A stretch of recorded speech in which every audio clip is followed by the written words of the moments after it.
سلام و آداب۔ چاند کی لہر اور ساحل کا راز۔ سمندر کے کنارے شام اتر رہی تھی۔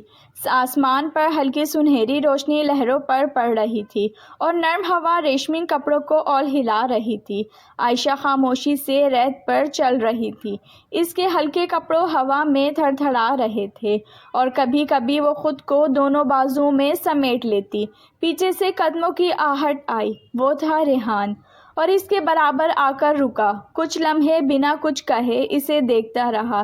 اس کے چہرے پر لائٹ مدھم روشنی پڑ رہی تھی، بال ہوا سے الجھے ہوئے تھے اور آنکھوں میں سمندر جیسی نمی تھی۔ عائشہ نے آہستہ سے کہا، ہوا آج بہت تیز ہے۔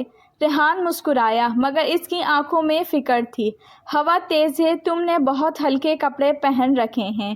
تمہاری آواز سے لگ رہا ہے کہ تمہیں ٹھنڈ سے کانپ رہی ہو۔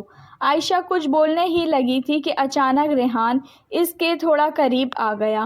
آؤ یہاں بیٹھو۔ وہ دونوں ٹھنڈی ریت پر بیٹھے۔ لہریں سامنے بار بار آ کر ٹوٹ رہی تھیں۔ عائشہ نے کندھے پر ہاتھ رکھا تو وہ واقعی سرد تھی۔ ریحان نے گہری سانس لی اور بغیر کچھ کہے اپنی سب سے گرم شال نکالی، آہستہ سے اس کے گرد لپیٹ دی۔ لمحے میں عائشہ کا سانس رک گیا، اس کے اتنے قریب آ کر جیسے ہوا بھی ٹھہر گئی تھی۔ ریحان نے کہا، تم کہتی ہو یہ صرف شال ہے، مگر تم نہیں جانتی میری طرح کوئی چیز تمہاری حفاظت کے لیے اتنی گرم نہیں ہو سکتی۔ عائشہ دھیرے سے مسکرائی۔ آپ ہمیشہ ایسے کیوں خیال رکھتے ہیں؟ وہ ہلکا سا جھکا، اس کی آنکھوں میں دیکھ کر بولا، کیونکہ سمندر کی لہر کبھی لہر سے الگ نہیں ہوتی، اور میں تم سے۔ ہوا رک گئی، ریت خاموش ہو گئی، بس دونوں ایک دوسرے کے قریب بیٹھے، جیسے چاند، ساحل، سمندر سب ان کے لیے ہی ٹھہرے ہوں۔